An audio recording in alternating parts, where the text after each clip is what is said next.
ही का हर आंकड़ा वॉशिंगटन को डरा रहा है। एक तरफ आसमान में कीट पतंगों की तरह गिराए जा रहे करोड़ों के MQ-9 रीपर ड्रोन्स, तो दूसरी तरफ युद्धपोत USS अब्राहम लिंकन पर जवानों का डिप्रेशन, खूनी फ्रस्ट्रेशन। ऐसे हालात में सवाल यह उठ रहा है कि क्या स्ट्रेट ऑफ हॉर्मुज के इस ट्रैप से बाहर निकल पाना अमेरिका के लिए अब मुमकिन हो पाएगा?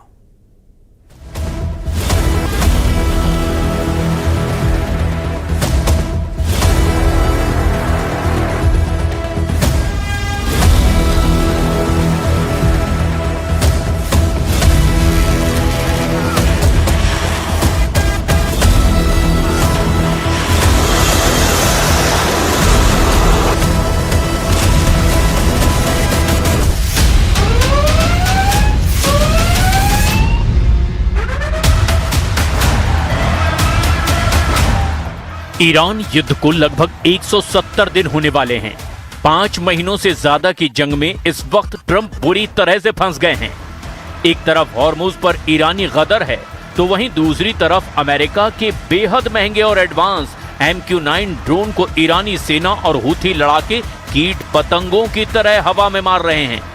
लंबी जंग से कराह रहे अमेरिकी सैनिक आपस में ही एक दूसरे पर खूनी हमले कर रहे हैं और खुदकुशी तक कर रहे हैं। ईरानी मीडिया तंजीम न्यूज और मेहर न्यूज ने दावा किया है कि अमेरिका का विमान वाहक युद्धपोत USS अब्राहम लिंकन जंग के मैदान से भाग रहा है, क्योंकि उस पर मौजूद 5000 अमेरिकी नौसैनिक भारी तनाव और डिप्रेशन का शिकार हो चुके हैं। फारस की खाड़ी और हॉर्मुज में इस वक्त 21वीं सदी का सबसे भीषण सैन्य दलदल बन चुका है। कूटनीतिक गलियारों में एक ही चर्चा है, हॉर्मुज के ट्रैप में डोनाल्ड ट्रंप का प्रशासन पूरी तरह उलझ गया है। ईरान के रणनीतिकारों ने साफ कर दिया है कि ये कोई 2-4 दिन की झड़प नहीं, बल्कि एक लंबी थका देने वाली जंग है। खुफिया रिपोर्ट्स और ईरानी सैन्य कमान के बयानों का दावा है कि तेहरान ने 2029 तक युद्ध जारी रखने की तैयारी कर ली है।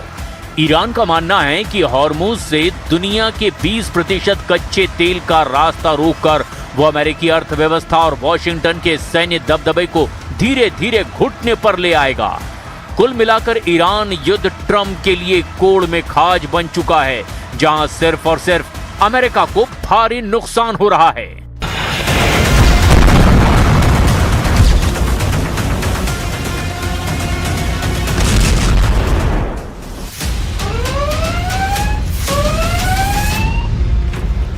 ईरान युद्ध अब हॉर्मुज की सरहदों तक सीमित नहीं रहा, बल्कि हॉर्मुज अब ईरान युद्ध में हार जीत का हाई पॉइंट बन चुका है।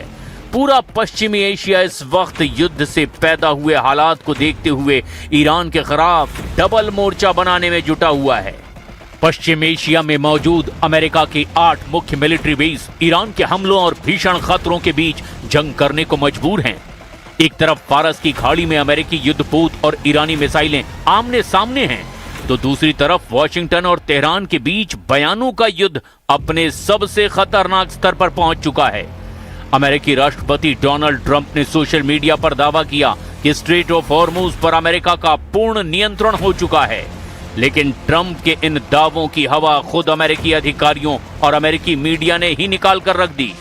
फारस की खाड़ी में चल रहा युद्ध अब उस मोड़ पर पहुंच चुका है जहां दुनिया की सबसे बड़ी सैन्य महाशक्ति अमेरिका को एक ऐसा झटका लगा जिसकी कल्पना पेंटागन के रणनीतिकारों ने भी कभी नहीं की थी।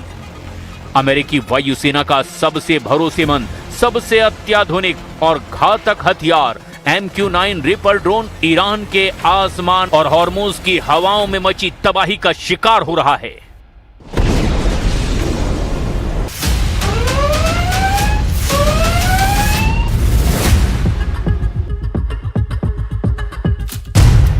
वॉशिंगटन पोस्ट की एक सनसनीखेज रिपोर्ट के मुताबिक ईरान के साथ जारी इस जंग में अमेरिकी सेना ने अब तक अपने कुल MQ-9 रीपर ड्रोन बेड़े का लगभग 1/4 हिस्सा यानी 25% हिस्सा गंवा दिया है।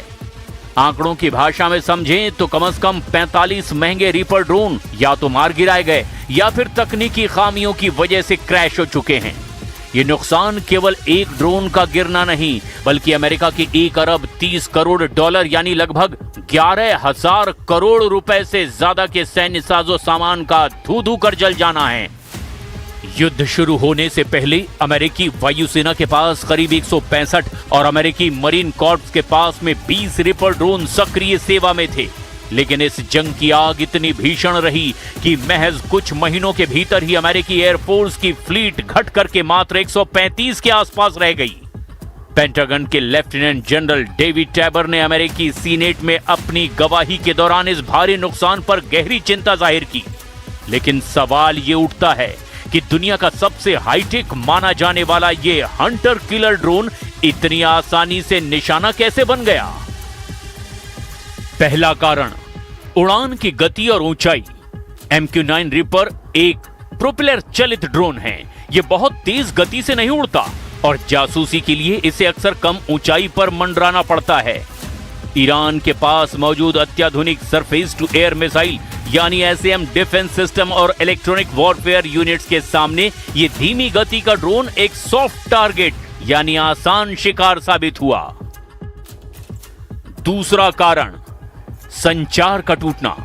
अधिकारियों के मुताबिक सभी 45 ड्रोन मिसाइलों से नहीं गिराए गए। ईरानी सेना के उन्नत इलेक्ट्रॉनिक जैमर्स ने अमेरिकी ऑपरेटर्स और ड्रोनों के बीच सैटेलाइट लिंक को काट दिया, जिससे कई ड्रोन बेकाबू होकर समुद्र और रेगिस्तान में क्रैश हो गए।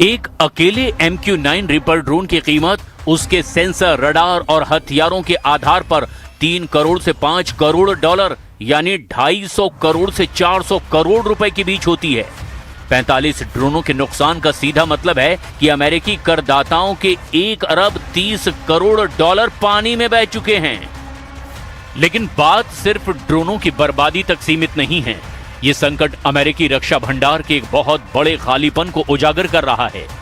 ईरान युद्ध के शुरुआती दौर में ही अमेरिकी सेना ने अपनी आक्रामक और रक्षात्मक क्षमताओं का बेहिसाब इस्तेमाल किया। 850 से ज्यादा टॉमहॉक क्रूज मिसाइलें दागी गई, 1000 से ज्यादा पैट्रियट और थर्ड एयर डिफेंस इंटरसेप्टर खर्च कर दिए गए। नतीजा ये हुआ कि अमेरिकी सैन्य कमांडरों को अपनी रणनीति में बदलाव करने के लिए मजबूर होना पड़ा।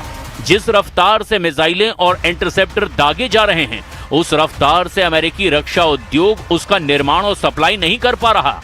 हथियारों और ड्रोनों के इस भयंकर नुकसान ने अमेरिकी राष्ट्रपति डोनाल्ड ट्रंप के सामने एक बड़ा राजनीतिक और रणनीतिक धर्म संकट खड़ा कर दिया है।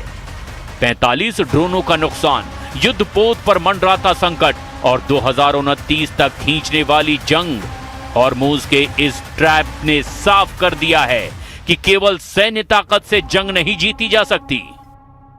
Well, the thing I can say with confidence is I think this ends with the United States in a stronger position, with Iran not having a nuclear weapon, and with the Strait of Hormuz returned to a place where oil and gas prices are stable for the American people. I think the issue here, Will, is that the Iranians sometimes make commitments that they don't honor. They make a deal, they don't honor the deal. And I understand your point about the seesaw nature of this, but I think what that reflects is that we have a lot of tools at our disposal to compel action.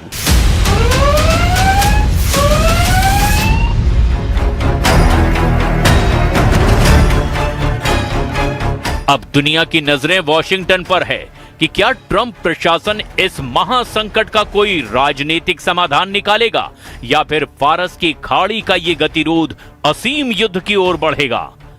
लगता नहीं है कि America जंग को अब लंबा खींच पाएगा। फारस की खाड़ी, अरब सागर और लाल सागर में ईरान पर हमला करने में जुटा अमेरिकी विमानवाहक युद्धपोत USS अब्राहम लिंकन 5 महीने की जंग में पस्त हो चुका है। ईरानी मीडिया और अमेरिकी अधिकारियों की रिपोर्ट के मुताबिक जो हालात अभी दिखाई दे रहे हैं वो अमेरिका के लिए किसी बड़े खतरे की घंटी से कम साबित नहीं हो रहे।